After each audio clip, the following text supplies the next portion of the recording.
দিতে হবে না। শুনুন, আমার মা, আপনার মা আমাকে আপনাকে সবচেয়ে বেশি ভালোবাসে না? দুনিয়াতে আপনাকে আমাকে সবচেয়ে বেশি ভালোবাসে কে? মা।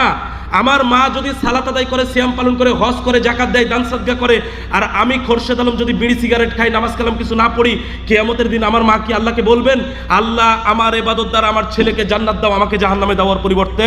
বলবে নাকি? নিজের পথ দেখতে হবে, সেই দিন কেউ কারণ নয়।